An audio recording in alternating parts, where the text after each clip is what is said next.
Welcome to Blockchain Recorded, the podcast for the tech curious, where we talk about anything and everything related to the exponentially evolving crypto, blockchain, and Web 3.0 space. Our mission is simple: to share knowledge, facilitate discourse, and help evolve education in blockchain fundamentals, decentralization solutions, and relevant use cases for today's digital economy. We at Blockchain Recorded are not registered investment advisors and do not deal with financial or trading token elements, nor offer any licensed financial services. The content of this podcast is for informational and educational purposes only, while the opinions of all parties involved are their own. I'm your host, Nina Tserar, and now let's talk blockchain. Before we begin, this podcast is possible by our sponsor at Ambire. The Ambire wallet is one of the top products in crypto asset management. It is the first open source, non-custodial smart wallet that delivers exceptional user experience combined with solid security. With Ambire Wallet, users can easily navigate the world of Web3. It comes packed with features like built-in swaps, cross-chain bridges, integrated earning opportunities, and more. In addition, Ambire offers things like human-readable transaction parsing, eliminating ERC20 approvals and front-running protection. The smart wallet uses gas abstractions that allow for unique features like paying for gas with stablecoins. Users can batch multiple transactions to save time and gas fees.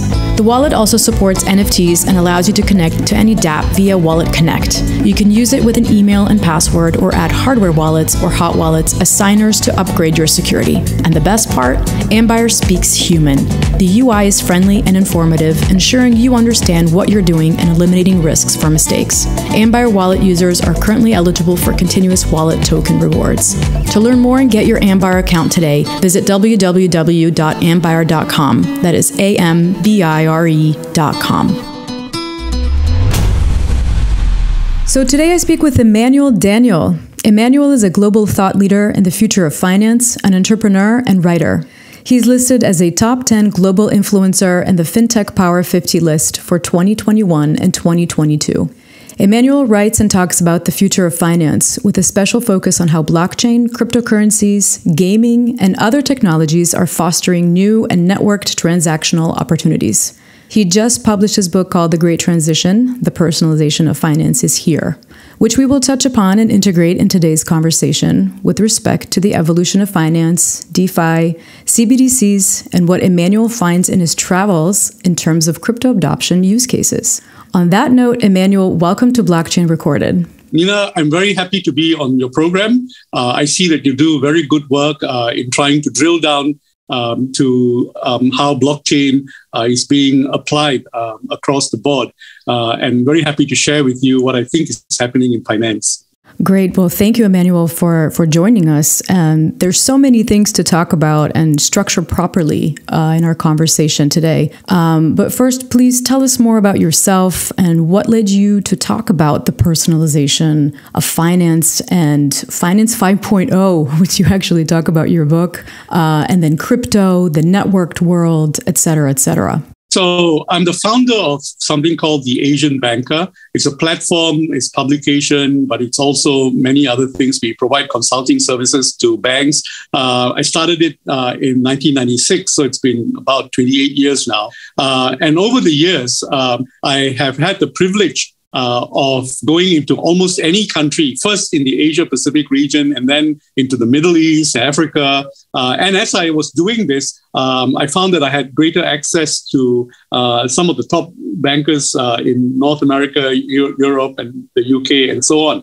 And in the process, I understood a lot about how banking itself has been evolving. And I started to draw many important elements that I think drives the financial services industry that many people today are not even talking about, that defines the industry traditionally. Mm-hmm. And in the process, I think that for a very long time, I was all about how banks and financial institutions absorb innovation and then capture it and then apply it and then they themselves are transformed for another era. So those of us who know that, how the ATM industry started with banking and made banking more accessible outside of the traditional branch hours, that's an old story now. Mm-hmm. But banks were very proud of themselves when they made that transition. They said, oh, this is innovation, and then what was happening at the back end, the core banking systems, the general ledgers, and being able to even come to a point of providing instant payment, instant account, retrieval and account consolidation. That was an incredible journey in the banking industry right through the 1990s into the 2000s. And a lot of the technology aspects and the technology vendors tended to sponsor a lot of our activities. And so we talked to them a lot, and they would tell the banks, how they are introducing innovations and so on. By the 2010s, I was starting to see a new evolution. Of course, Bitcoin was already in force, but the mobile revolution was also evolving dramatically and redefining not just financial services, but every industry in the world. Mm-hmm. And that's where I had to go through my own journey to wrap my mind around how much of that evolution was an evolutionary process, meaning more of the same and traditional banking innovation, and how much of it was disruptive, how much of it was so new that we now needed to start thinking about what's new in the industry. From between 2010 and today, many of your listeners will know this, that when the new innovations came on, whether it was cryptocurrencies, blockchain, and so on, and even API as a revolution, which is the idea that any application development can be done by thousands of freelancers sharing coding on a shared network. Now all of these innovations threaten to undermine the traditional institution. And what the regulators have ended up doing is they have tried to absorb this innovation into traditional banking and to sort of give a longer lifespan for traditional banks, that they will survive the process, that they will be able to embrace these innovations and still survive. But what I think is happening is that something more fundamental is happening, and it's a disruptive change, which is that the ordinary person is becoming increasingly empowered to own and manage his financial services needs. Mm-hmm. And the whole idea of financial services itself needs to be transformed in that what people don't need today is another bank account. The IMF, the World Bank, all the aid agencies says, oh, do you know how many people don't have a bank account? And so financial inclusion is all about giving them a bank account. We have wallets today, we have ecosystems that plugs ordinary people into the ecosystems that they want to belong to. So what I'm now saying to the banks is that, guess what? Your products have to change. And that's not where banks are at the moment. Right. Okay. So when I wrote this book, The Great Transition, The Personalization of Finance is Here, I wrote it at several different levels. The first premise was that technology itself is going through a transition from its platform era to its personalization era. And there I found that after I wrote the draft of my book, when I was sharing it with friends in Google and so on, they don't want to accept that. And you think that Google is all about innovation. No, they are masters of the platform era. They will slow down this transition to personalization as far as they can. Mm-hmm. Okay.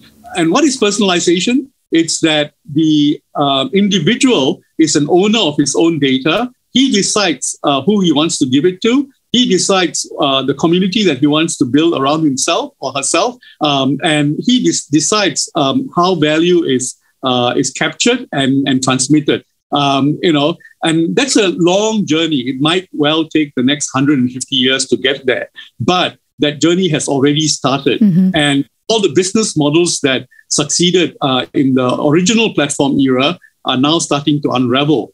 And this is the year when Facebook, for example, has started to see a decline in the number of users and the discipline that the market is putting on Facebook to be able to make that transition.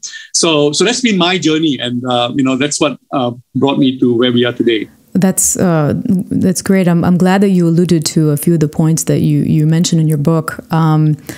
which I read and I found it pretty fascinating. I think it's incredibly important. But just to give it maybe a different spin in this podcast, let's just maybe cut to the chase. And I'd like to pick your brain on what you mentioned. You just alluded to products need to change, right? What banks need to do. And this leads me to the sort of hot topic that it's on everyone's mind. And these are the CBDCs. So the CBDC topic, which you also talk about in your book, how do you see central bank digital currencies in comparison to cryptocurrencies? Do you think they will succeed, or is it a waste of time?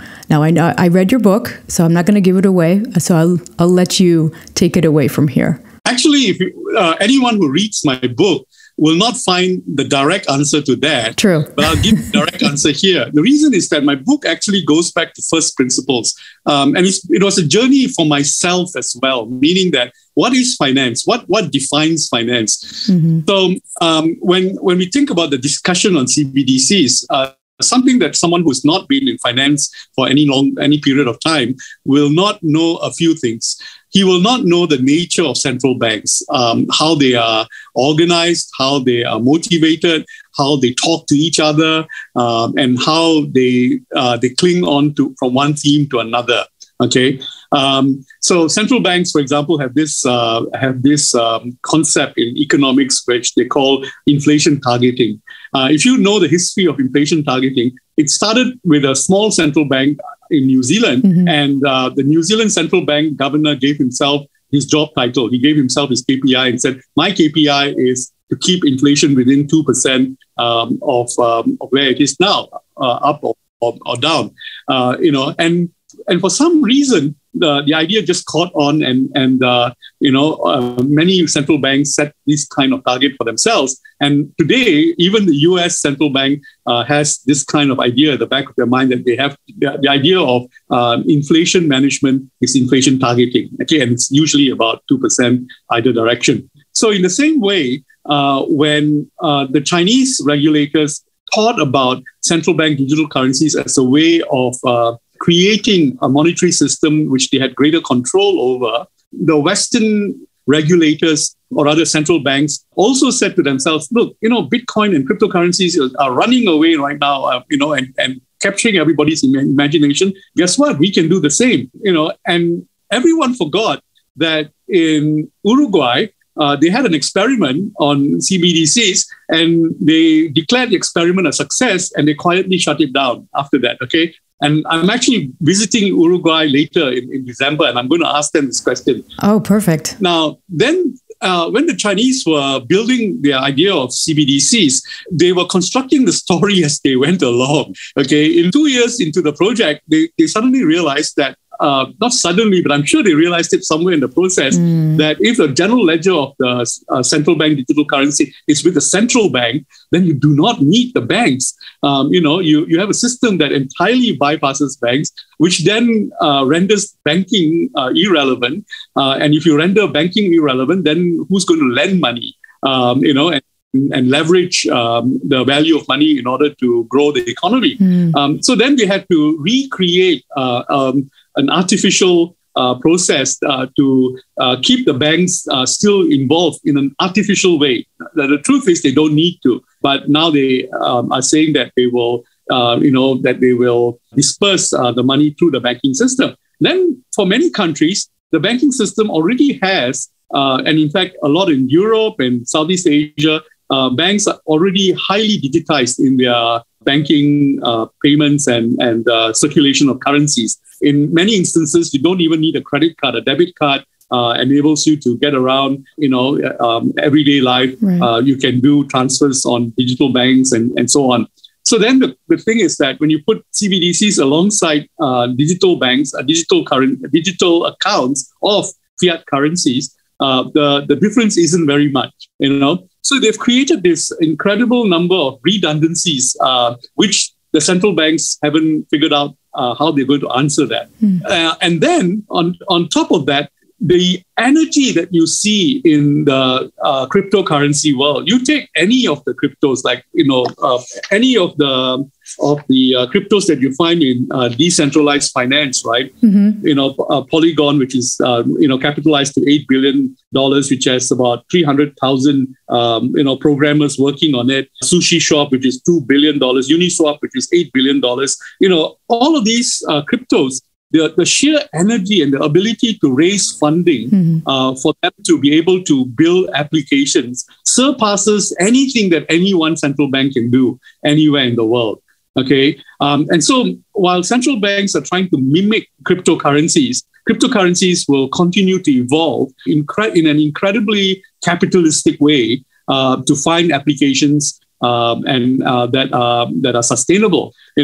Now, there is a problem with a lot of the decentralized finance taking place today in that we have a number of bad actors. It's very easy for bad actors to come in and to thwart the system, and bad actors, not just criminals. It's just, some stupid people who create algorithms which doesn't make sense. If my crypto value goes up and yours goes down, I will, subsidize yours, and then the investor is left hanging as to, which one he should be hanging on to and stuff like that. Now, the system is in its initial phases. We are in year 5 or year 6 of decentralized finance. And so the central banks come into the picture and say, no, we've got to regulate this because this is dangerous and so on.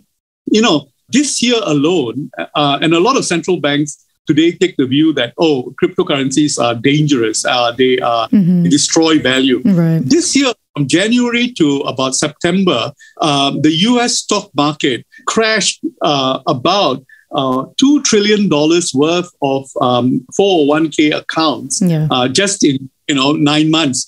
I think central banks should be spending more time worrying about that, which is real money, right? Than to prevent poor people who don't have money from losing money, on crypto or on decentralized finance. So now the thing is that we are in a journey. We are in a phase where central banks think that there's a role for themselves in the crypto, or rather in setting up central bank digital currencies. What I think will happen is this: that the energy and the creativity and the sheer participation of ordinary programmers will eventually, go down to the level of 11-year-old kids who will be able to create applications around cryptos in the same way that they're able to create their own games on gaming platforms today, and take the agenda away from the central banks. Okay, it's a battle that I think the central banks cannot win, will not win.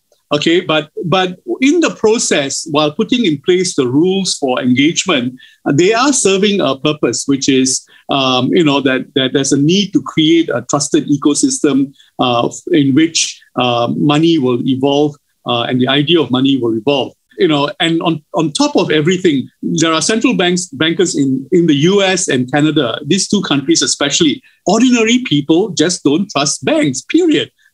So what it is not even central bankers, it's people like Janet Yellen, who was a central banker, but who is now the Secretary of the Treasury, who is pioneering a number of the white papers to promote the idea of a central bank digital currency in the US.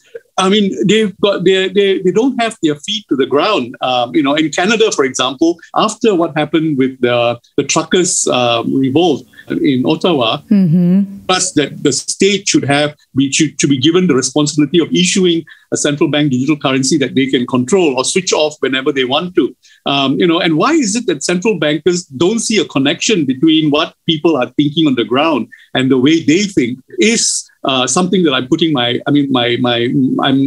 I'm observing and I'm putting my finger on to see how that's going to evolve. Okay. Now, having said that, the US is doing something very interesting. And I think also in Singapore, the central banks are taking an enlightened view to the evolution of stablecoins. Now, by regulating stablecoins, they are making it a two-way process by which a stablecoin could effectively become a central bank digital currency. And a stablecoin, the thing about crypto that many people don't seem to realize, the beauty of crypto is not that Bitcoin goes up to $59,000 or $60,000. It's that every one of us can issue our own crypto. Yes. Yes. Every bank can issue its own stable coin.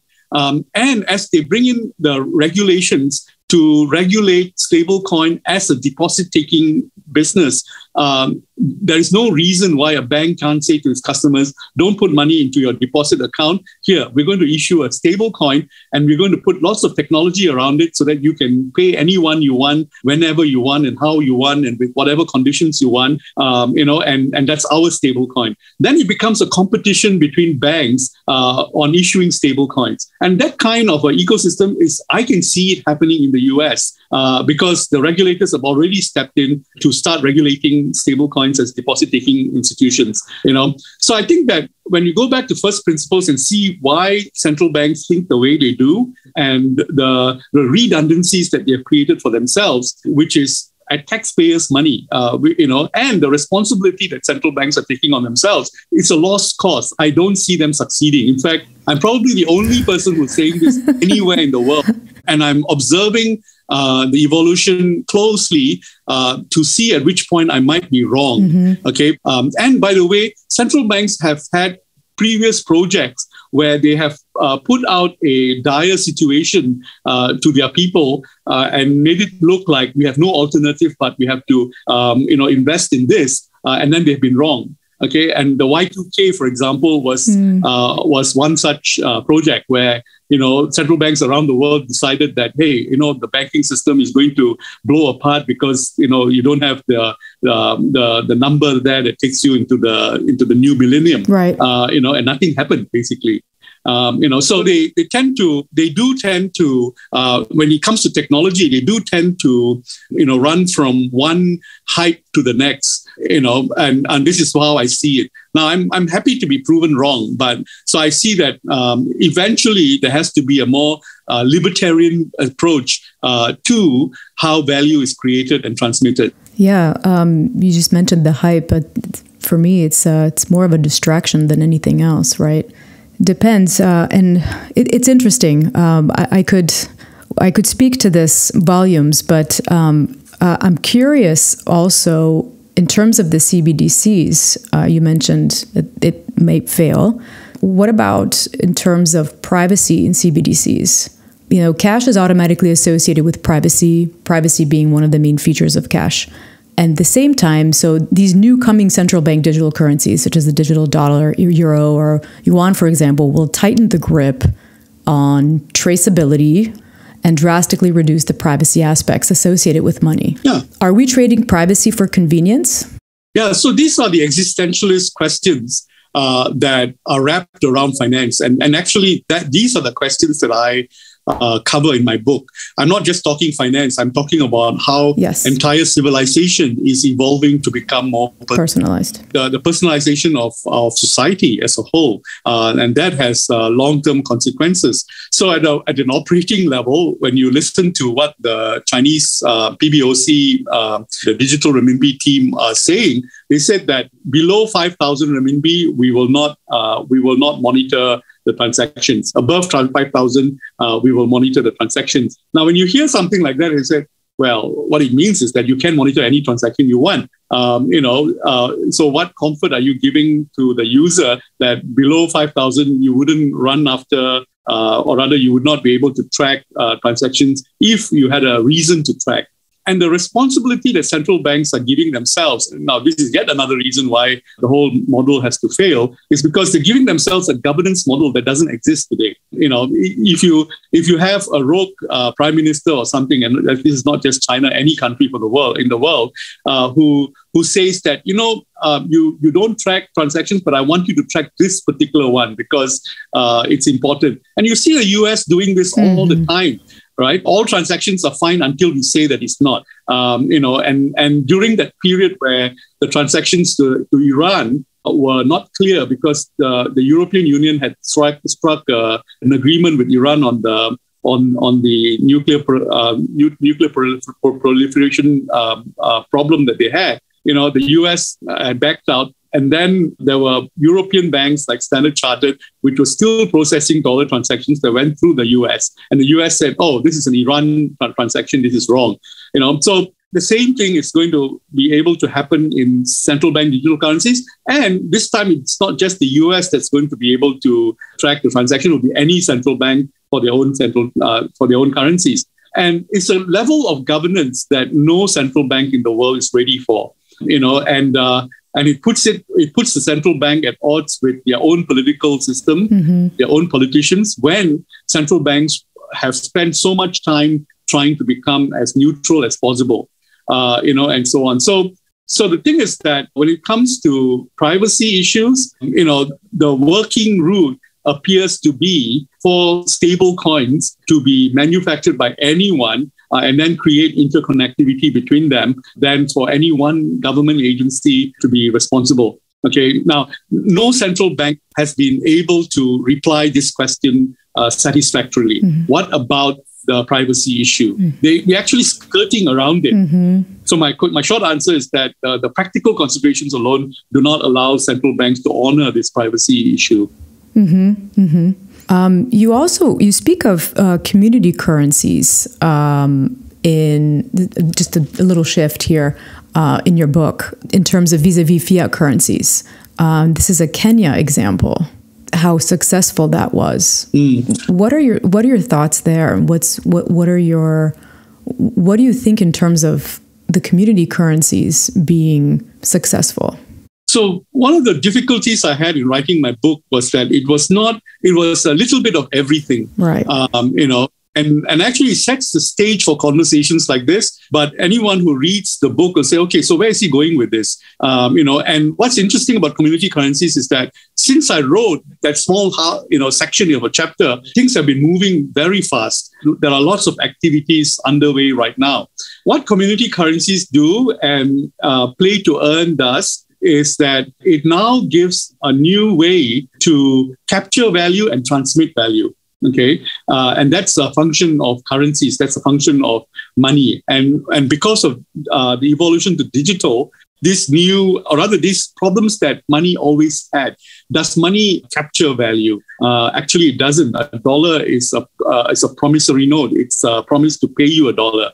It doesn't capture $1's worth of work done by somebody. And now with digital, we are able to mimic the ability to generate that value. And community currencies demonstrate this very well. And guess what? The example that I gave in Kenya, which is Safaru Credit, is just one of easily about 100 community currency projects, and I detected 5 in the US alone, which are run at local levels, small towns, impoverished villages. Even where there is a fiat currency that is functional, like in Kenya, you have the Kenyan dollar and Kenyan currency. I'm sorry, I'm not sure if it's a dollar, but and yet there was a need to build a currency within a closed community to be able to capture value among the unemployed youth. Which is, if you do a piece of work for me, I give you a little piece of paper, and then you can use that paper to go and buy food in the local community. Now, and when you put that on a blockchain, and when you digitize it, it then starts to take a life of its own. You can pay somebody else with it. You can exchange with someone within that ecosystem and so on. And you can also create interoperability with fiat currency. So like Axis Infinity, which is a gaming Play to Earn token in the Philippines, I've actually met both the banker and the technology platform, the owners, the founders of Axis Infinity, and they were telling me how they were helping each other. That is, you can actually take the token out to the bank and they will exchange that for fiat currency, for which you go out and you buy food. So there's a real dimension being created.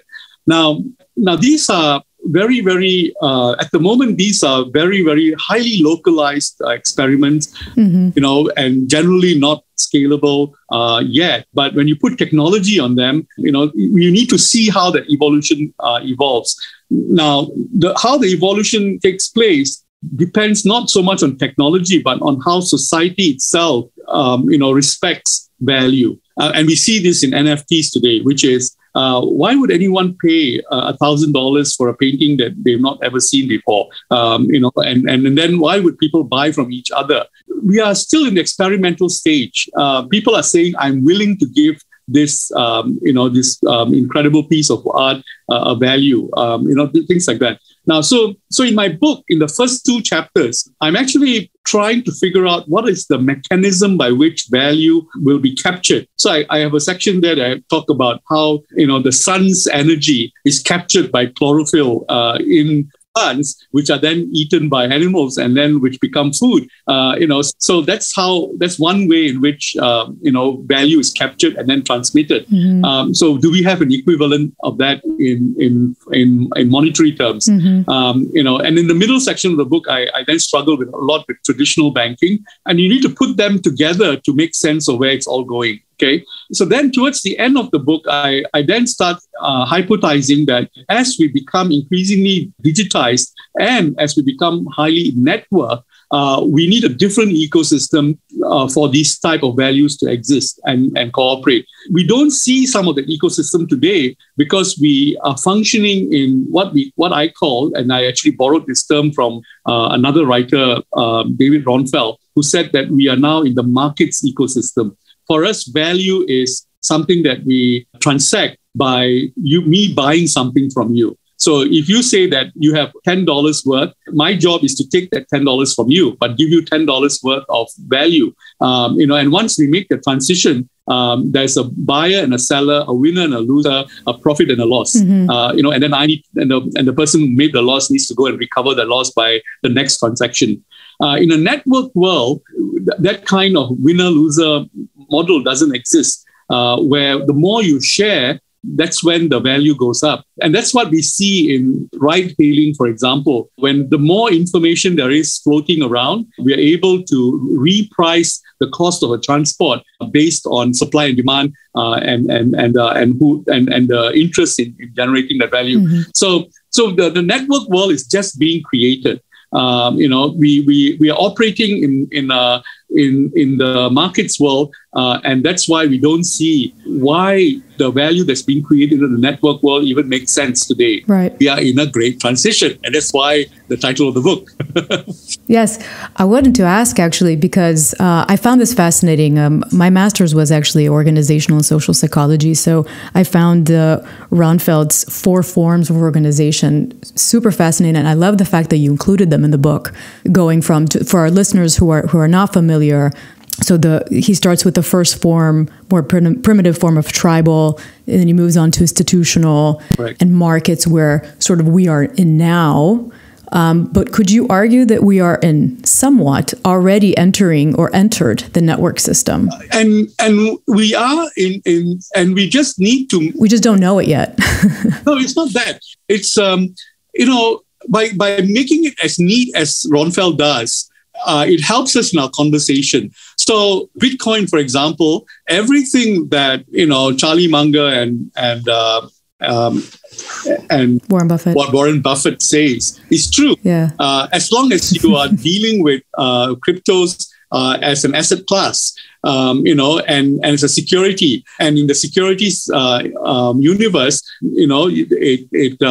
there's a supply and demand, curve that goes up and down. Yes. And you need to follow that curve to know at which point something is valuable and something is not, and you buy low and you sell high. Those are the rules of the markets universe that we are sitting in. And so everything that Warren Buffett says about crypto as being a Ponzi scheme where the value is increased because there are very few owners who are whales, and that and as long as they create value that is bought by everybody else, then you've got a Ponzi effect in operation. And he's not wrong when he says that.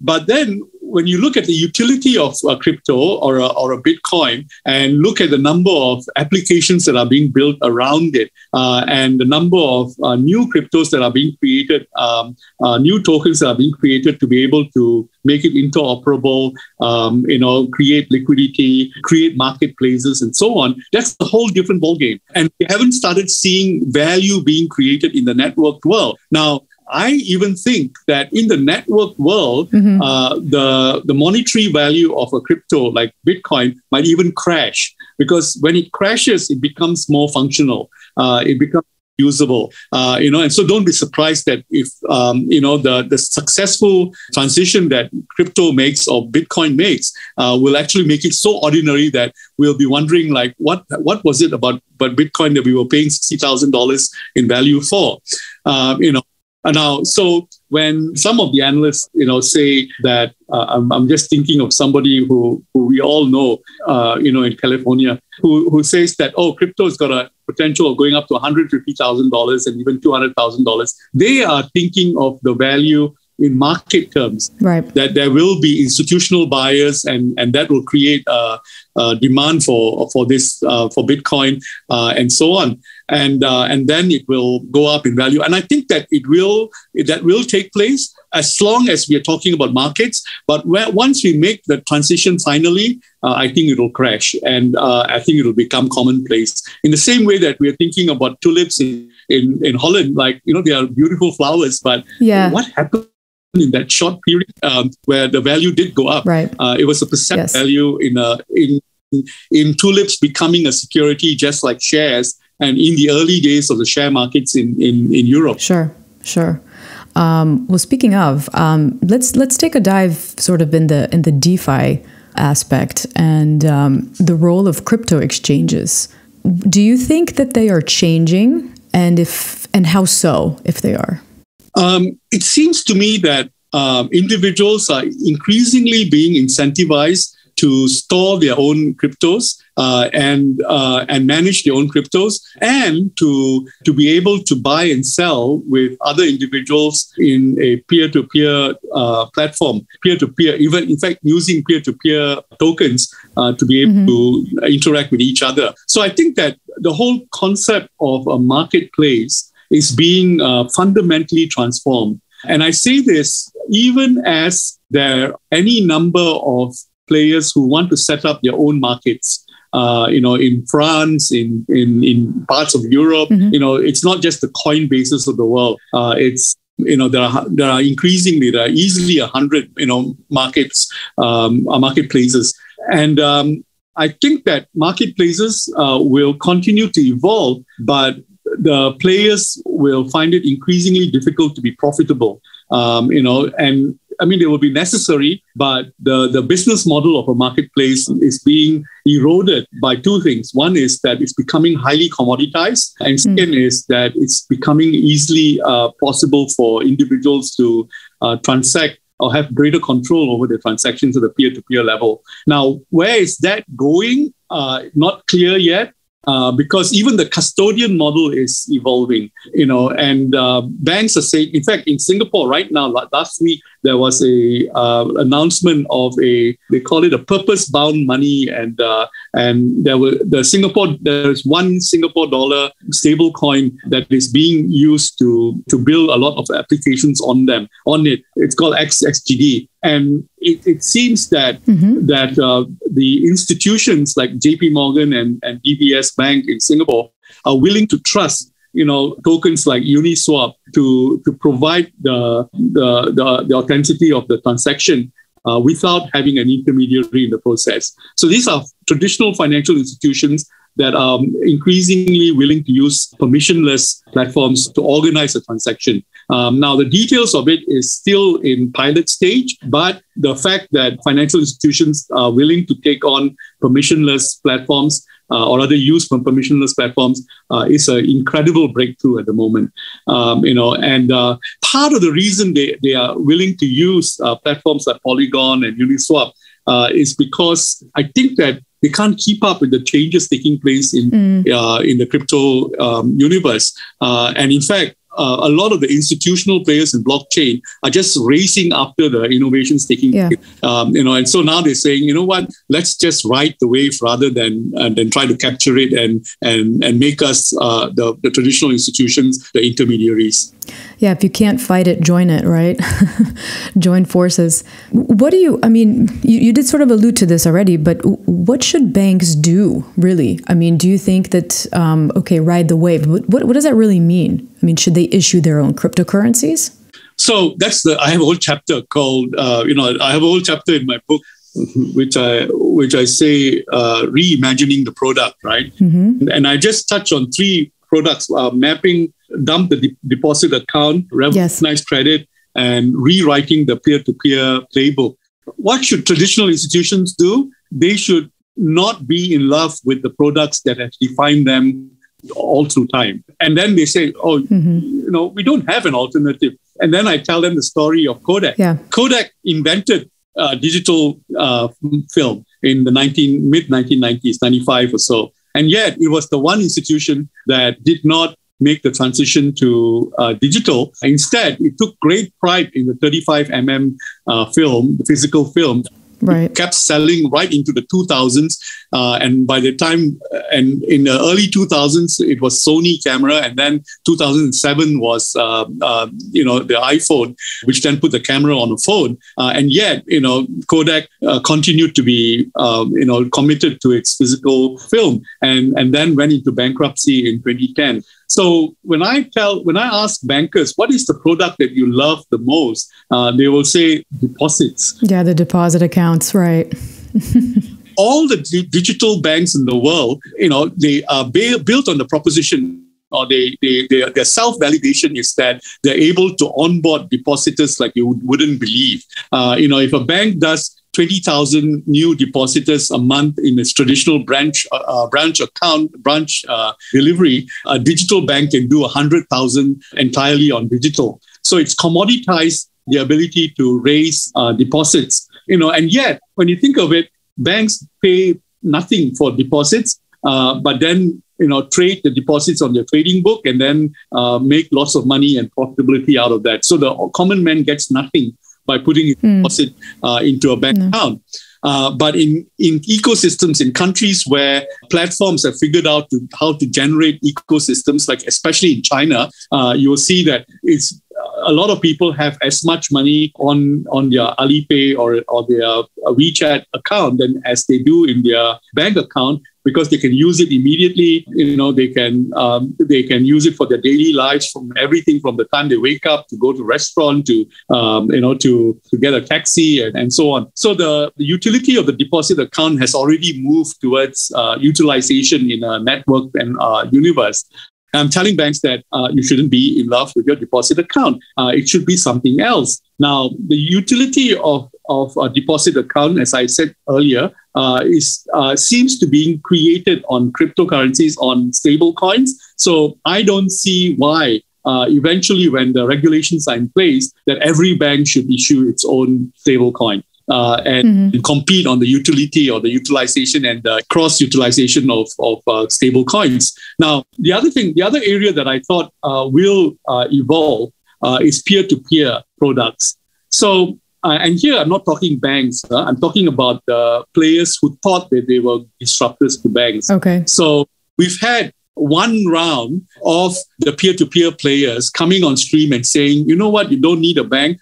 You want to borrow money, we will connect you with somebody who can lend you money. And so they don't take that money onto their balance sheet. So they have no balance sheet. They are basically a network player. And then guess what happened to all the major peer-to-peer players in the US and in the UK? They eventually wanted to become banks themselves. Right, revert back. Why did they do that? It's because they were imagining that the product was exactly a bank product, an investment or a loan or a mortgage loan. So somebody wants to buy a house, and therefore I will get a mortgage loan for you from another individual. Now, in the networked world, the product will no longer be a mortgage. When the peer-to-peer players imagine their product as being exactly what the banks are selling, then they fall into the trap of having the same cost base as the banks have. they have the same regulatory issues as the banks have. The regulators come after them and they start regulating them. And because of that, they fall into the same cost issues as banks do when they are selling a mortgage loan or a deposit. But if the peer-to-peer players imagine that the real value in a peer-to-peer ecosystem is the information symmetry that's being created,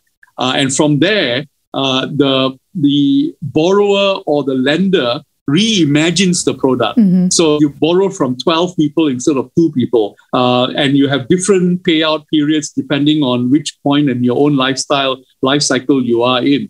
Now, you can do all that because crypto is enabling a lot of conditions to be able to be captured in a transaction. And then you actually end up having a product which is commensurate with you as a person, your lifestyle, and your needs at different points in your life. And that information alone can be traded by somebody else who has a different lifestyle expectation and so on. So you take the idea of mortgage out of your mind, and what you're trading is information. We haven't reached that there yet because the world is not networked enough, and because the regulators keep insisting that the peer-to-peer players to be regulated just like a financial institution should. But as more information is traded between the parties, you will start seeing that, I call it a revival of the peer-to-peer revolution, and rethinking again that the thing that we need to reimagine is the product in finance. The Blockchain Recorded podcast is a media partner with the Stronger Together Challenge Initiative. Our collaborative role extends to hosting topic-specific panels to facilitate discussion and perspectives within varying industries related to the Web3 space. Let us have a few words with Laurent Perello, the initiative founder. Laurent, what is the Stronger Together Challenge Initiative? First, we have to mention that it's an ecosystem initiative. In other words, a voluntary movement encompassing leading partners and projects of the Tron and BitTorrent chain ecosystem. What are the main goals of this initiative? The main goal is to demonstrate the powerful together effect. As I used to say, together is much more than a word. It's magic. We aim to show to the whole crypto industry and beyond that the Web3 revolution is not about competition, but rather about cooperation. We are really supportive, welcoming, open-minded and inclusive. It's not a marketing speech. This initiative is also a way to confirm our long-term commitment, regardless of the bear or bull market situation, and our determination to keep on building every day, guided by a long-term vision and a humanistic philosophy. Thanks, Laurent, for illustrating what Stronger Together stands for. Season 1 of the initiative successfully ended, while Season 2 is planned to start in December. Let me also mention that panels will be celebrated by NFT airdrops. Stay tuned for further updates. Do you think that the Web3 open permissionless philosophy is too open for the world governments to permit serious finance to be operated and adopted in such form? So both governments and big businesses are reacting against it and wishing to regulate open finance. Web3. Open finance is a different question. At the same time, the same governments are saying that the individual should have greater ownership of his data. Right. So open finance is actually being promoted and becoming universally, very, very popular. In fact, I was at a conference in the US where the regulator of the Consumer Protection Agency said that they're going to promote open finance in the US, right? So it's a phenomenon that started in the EU and in the UK. And today, a number of countries around the world committed to open finance. And open finance essentially is based on the premise that the individual has greater control over the data, who he gives it to, and any financial institution has to respect that. That's the starting point of the personalization of finance. Right? Mm-hmm. Web3 is a universe where permissionless is the operating principle. Mm-hmm. Now, traditional banks have wasted the last 10 years thinking of blockchain as a permission ecosystem that they create around themselves. And that, just like CBDCs, is a lost cause because if I participate in a blockchain transaction because you invited me or you validated me, then you don't need a blockchain transaction. It's basically a shared ledger. That's all it is. Right. Meaning that it's a closed ecosystem, it's a shared ledger, and the financial institution is taking responsibility for who participates in that system. And I say this, right? And that's where the middle of my book is sometimes difficult to understand because, I'm actually talking to bankers, and I'm saying to bankers that as long as you have a compliance department in the back of your office and they are very highly paid, they're going to kill your blockchain transaction because the compliance department is freaking out that there's so much fraud taking place in finance today, even within financial institutions, right? So anything above $100 million transaction, okay, let's give that as an imaginative number. Your compliance department is going to say, no, we got to do this transaction manually. We need to have an idea of all the parties involved.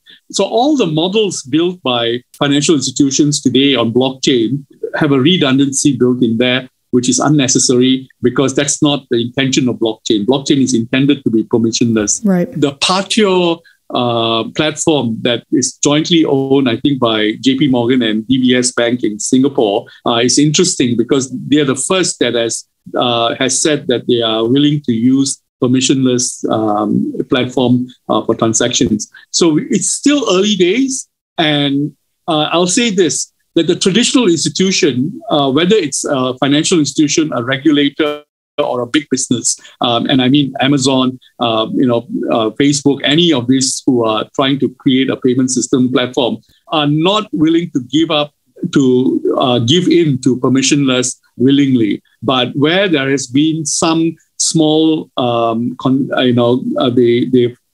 they've given in to the model. I'm watching that carefully to see how far it will go. It's still very early days at the moment. Yeah, definitely. But it'll be interesting because there are a lot of things that are standing in the way for finance becoming permissionless. We'll see how that unfolds.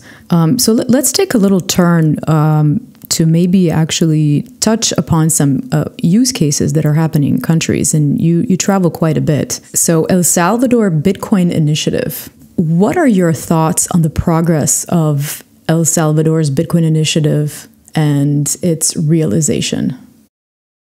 So the nice thing about traveling as much as I do is that you start to see similarities between seemingly unrelated. Unrelated, yeah. Mm-hmm. I'll put El Salvador and the Bahamas, CBDC on the same in the same pond as facing the same issue. By the way, the Bahamas CBDC is actually one of the world's first functioning CBDCs. The Chinese one is still a pilot. So I went to Bahamas and I visited the central bank governor and so on. And in the conversation I had with him, everything he said was very good until towards the end of the conversation. I asked him, how are the banks, supporting your CBDC initiative? And he says, they're not. And I said, yeah, sure. The battlefield is at the point of sale, and this is the same battlefield that a Singapore has or a UK has when they wanted to introduce innovations in payments, and in the Bahamas, for example, 99% of transactions are credit card transactions from traditional American tourists. That's the only real economy in the Bahamas. 99%. 99% is, wow.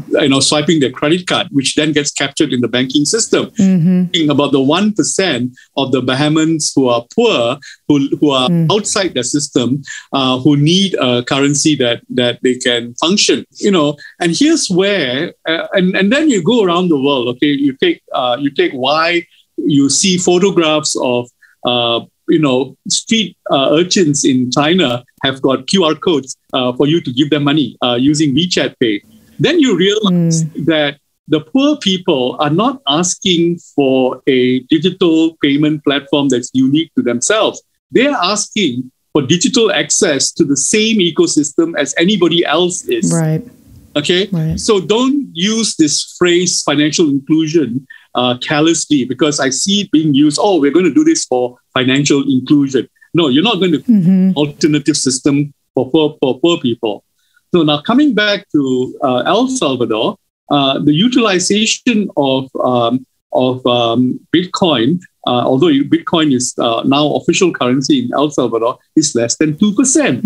And then the biggest use case for Bitcoin in the El Salvador model that the president had pioneered worldwide, right, was that El Salvador sees about $40 billion worth of remittance a year into the economy. Now, the problem is now the $40 billion is not coming through the Bitcoin channel when it was supposed to, because with Bitcoin, it was assumed that El Salvadorians working in the US and other parts of the world could send money back, much more easily. But because there's an intermediary function, Bitcoin transmission actually costs almost the same as ordinary remittances. And that's the problem that they need to get over in order to make Bitcoin more popular in El Salvador. And just like in the Bahamas, when someone goes to a store, the battle at the point of sale is actually captured by traditional banks, which have decided that Visa and MasterCard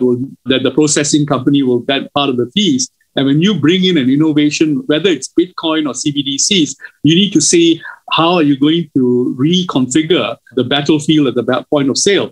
And they're not going to give it up easily. In fact, guess what? The same problems apply to the US, which is going to be launching FedNow next year, in 2023. Now, all the conversations that I've had in the US with bankers is that the bankers don't understand why FedNow is even important. And FedNow is actually instant payment that you already see in Europe, in UK, and a number of countries, Singapore, I think in South Africa, and so on, and in Australia for sure. You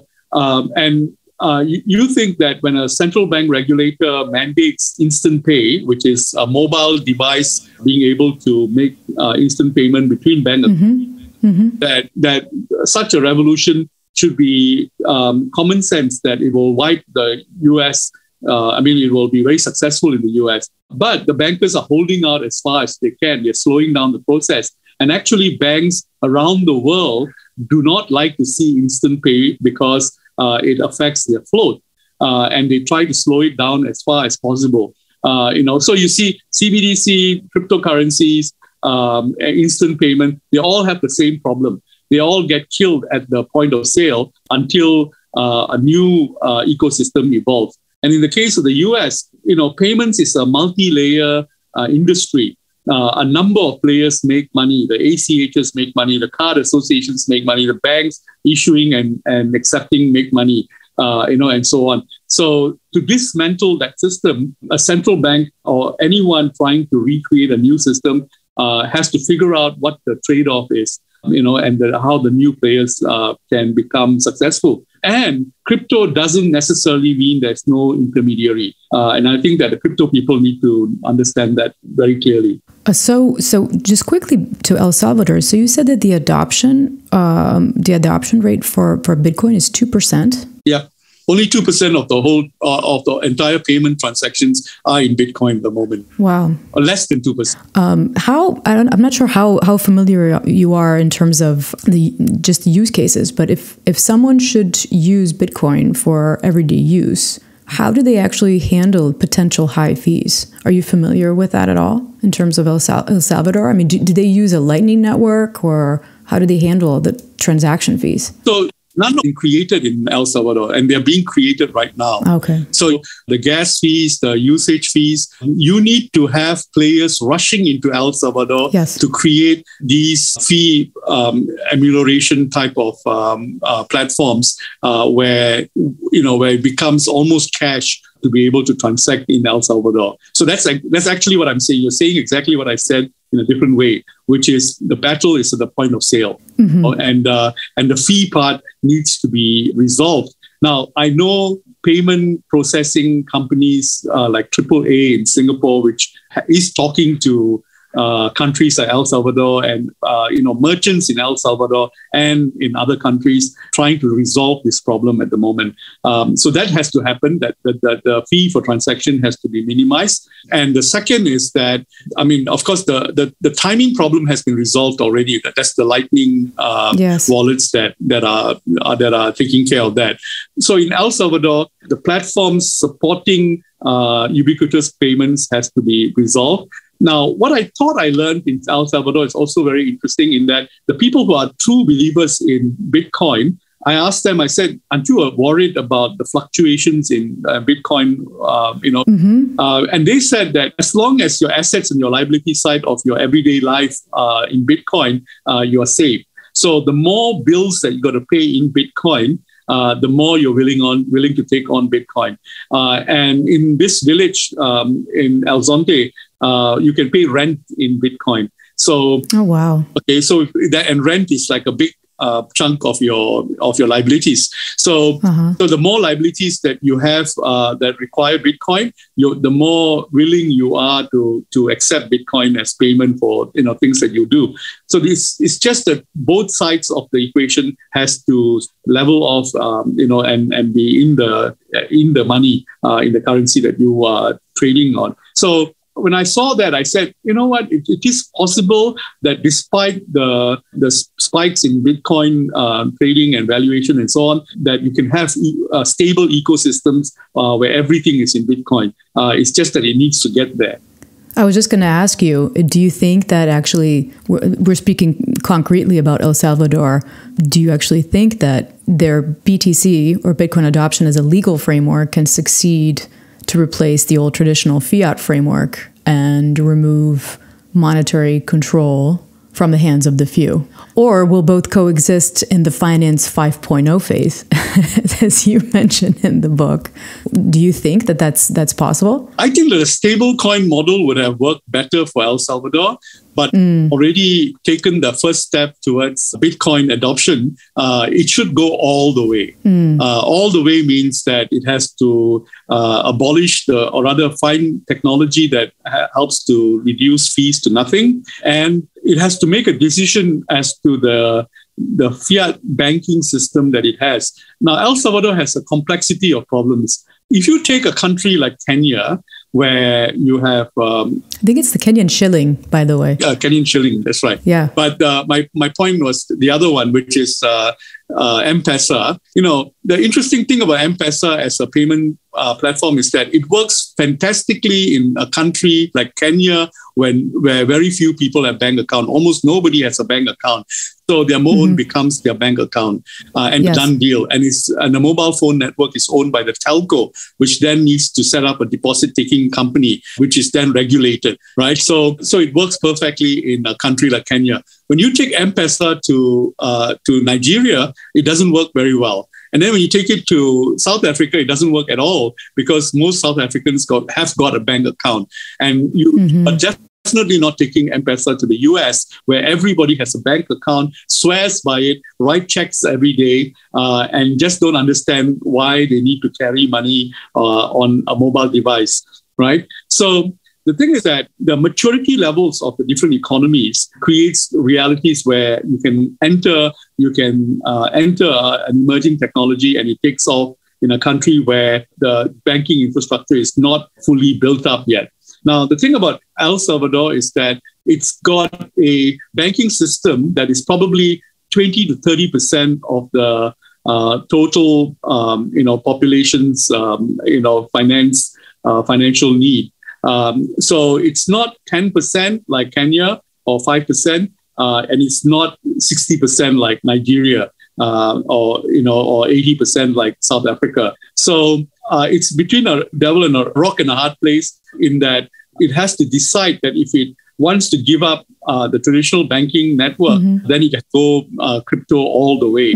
Right now, it is still got, entrepreneurs in El Salvador who are trying to set up a digital banking network on the fiat currency while the country is, establishing a commitment to Bitcoin. So in that way, it will win neither battle. It will not enable a lot of the ordinary people in the country to have bank accounts, and neither will it succeed in Bitcoin. It has to make a decision that it wants to go all the way into Bitcoin, and therefore, just focus on transforming the points of sale, the exchange platforms, so that there will not be the fee that the prohibitive fee that Bitcoin has in everyday life. I'm just curious, as a side question. So we used to have gold as a global currency. Do you think that Bitcoin or some other cryptocurrency could actually take that role? So again, in my book, right, you pointed out the 4 phases. Yes. So in the markets world, gold and Bitcoin actually have started to look alike each other, right? In fact, they are both being affected by market shifts in the same way. And they become an asset class, an investable asset class. Both gold and Bitcoin are responding in exactly the same way to the market turmoil. And so there are some people who say, and I say this, that Bitcoin has become the digital gold. It's a valid investable asset class as gold is. And the gold people don't like it because they think that there's something intrinsically valuable in gold. And then point out the fact that gold has a utility and so on. All the utility of gold has already been factored into the price of gold, okay, and to the price of silver as well. Yes. So the commodities have a utility about them. Like if silver is going to be used for the next big thing in technology, that price will be reflected in the price of silver. So that the aspect that gold and commodities, silver and all these natural resources have an intrinsic value is already accounted for. Now, the intrinsic value of crypto or Bitcoin will come in the network phase, right? So, and it's not evident yet, but I see the elements being put together. As you see thousands of programmers around the world creating applications around Bitcoin. That means even if Bitcoin itself cannot be used in the transaction, but it provides the value, the digital value from which you create other tokens that can buy and sell Bitcoin. So all of that is being created. Now, the utility of this does not necessarily mean that the price of Bitcoin will go up. In the same way that the utility of gold has not seen, that the value of gold goes up because of the utilities. So I think that there's a lot to learn from the markets phase, and what about it will get carried into the network phase. And as I said, I actually believe that when something becomes the utility of something becomes highly possible and highly valuable, the tradable value of that commodity actually collapses. Because it needs to be more easy to transact with ordinary people. So this is, again, another great transition. The value of assets as they move from institution to markets to networks. And we shouldn't think that the value that they represent today is something that will get carried into the network world. So when we think about Bitcoin and what its potential value is in a markets world, we shouldn't think that it becomes even more valuable when it moves into the network world. Well, Emmanuel, you are so knowledgeable about so many different aspects of finance and also just the evolving crypto world. You've answered so many of my questions, almost everything that I've had. Is there anything that you can share with us in terms of your roadmap? I mean, you just published your book. You are very busy. You are traveling to different countries and hands-on seeing what's going on in terms of the financial arena. What's in your roadmap for the next, in terms of the short term, in the next year or so? Well, I'm just thinking that right after I wrote the book, there's been a lot of activities, and there's a lot happening in the crypto world. And we like to think that all of these are transformational. One thing I like about the approach that I'm taking is I'm sitting or 3 steps away from the current developments. And I'm even watching, fintech festivals in Singapore, in London, in Dubai, and how busy they are, and everyone promising that the revolution is near. Yeah. Taking stock of what it is that I'm actually observing. Mm-hmm. Sometimes the activity is actually, self-defeating. They're all consuming, and then you realize that the utilization is not there, and and that the ordinary man's needs is actually far simpler than a lot of the technology that's being created right now. Yes. So a lot of it is technology that is chasing for a reason to exist. So then I keep my finger on the underlining evolution that is undeniable. And that is why I say in my book that the real transition is the personalization of finance, the personalization of society. As the individual is given more power and control over his transactions, he starts to behave differently. Yes. That puts him in a conflict with institutions, with governments, and with ultra-high net worth individuals who have incredible power to influence society. Mm-hmm. So then you need to see this battlefield between state, large business, the individual, and ultra-high net worths, and how they're trying to shape each other and come up with, in social models that are workable. So the thing about sitting away from the everyday transactions that are taking place helps me to keep my mind on what is the overall transition that is taking place. Now the thing is that I have 2 books after this. Like, I think that the first book that I've written is such a primer that people who are looking for just straight answers will read it and say, so what is he saying? Where is he just with it? So a second book would be, I would even, call it From Platforms to Personalization, and basically list out in no uncertain terms, where the transitions are taking place today. And that's an easier read than the book that I've written.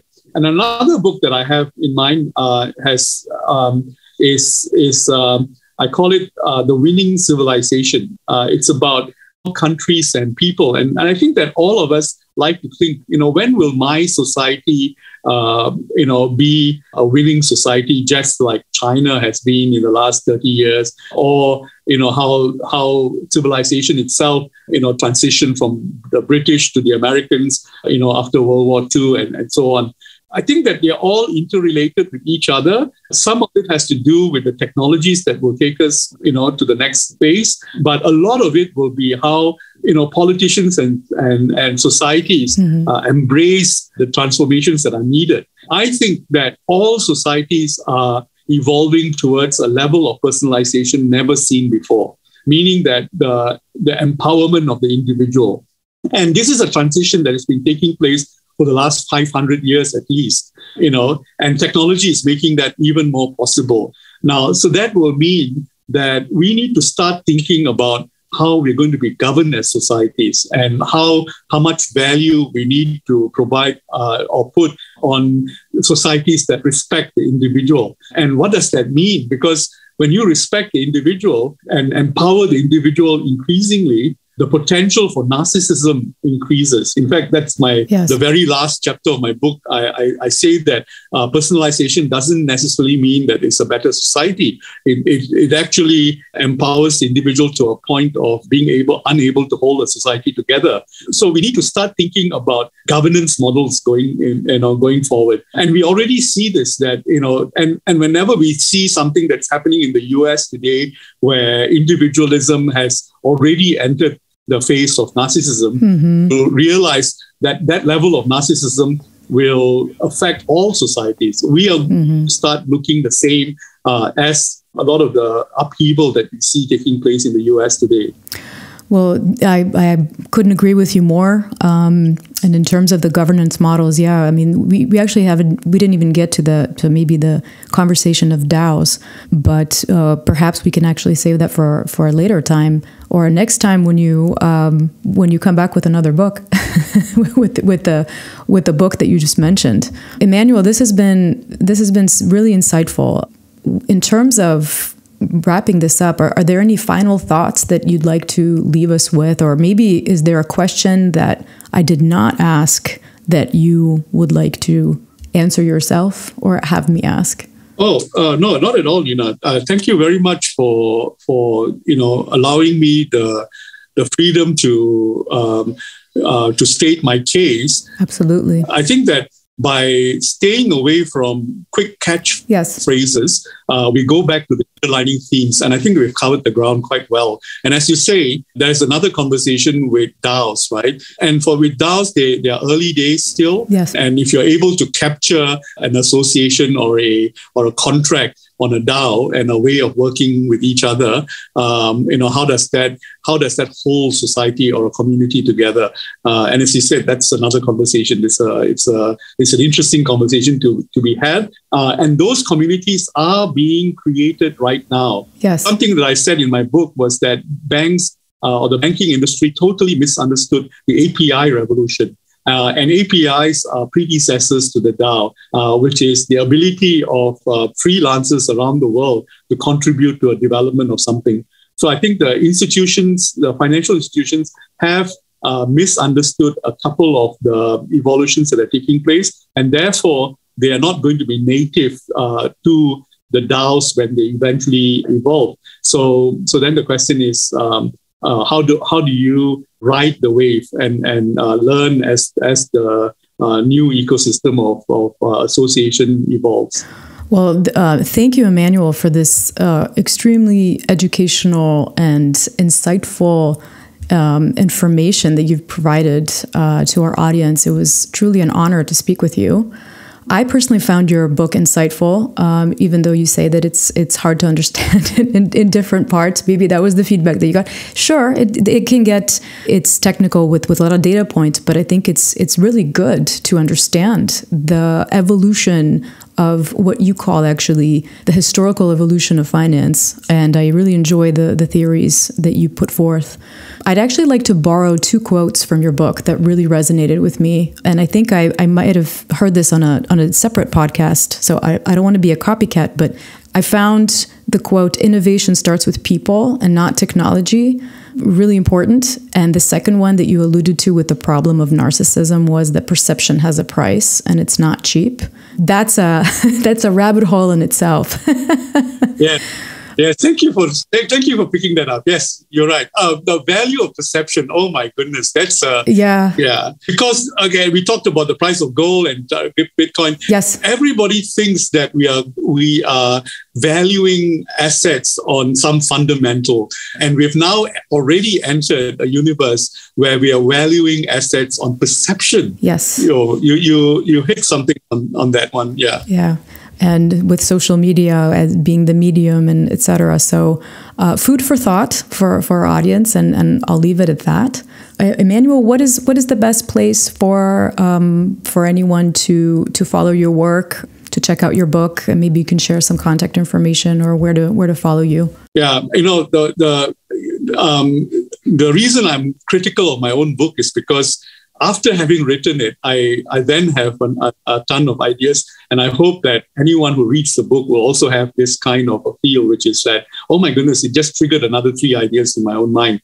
And I'm able to validate a number of new ideas that are generating my mind because I spent time writing the book to get back to first principles. I put a mishmash of ideas as they're evolving over time on my blog, which is emmanueldaniel.com. And actually details of the book itself is on the blog, and details of what I'm learning as I travel and meet all of these leaders in different countries. I do short videos and put out notes. They look like a notebook, but emmanueldaniel.com is the best place to start. Great. Emmanuel, again, thank you so much for this. And like you said, any book, any way of collecting thoughts, it's just a stepping stone. And I enjoyed the book, and I hope the readers will as well. So thank you, and best of luck. And I hope to continue this conversation in some time. I hope that we will too. You have a great podcast, which you engage, people who are thinking through things in a very fundamental way. And I've been learning watching your podcast as well. So yes, let's keep in touch. And there will come a point where some of the questions you ask, we will take it forward to another level. And perhaps revisit. Thank you. Thanks much. Thanks, Nina. Thanks again to our guest, as well as thank you everyone for listening. A big thanks goes to Coin Market League for co-sponsoring this episode. Thank you also to the Barian Music team for providing their music. You can check out their latest album on barianmusic.com. You can find all supporting information on our website, blockchainrecorded.com, and listen to us on Google, Apple, and Amazon podcasts, as well as Spotify, Radio Public, and Stitcher. Stay healthy and tuned for our next episode.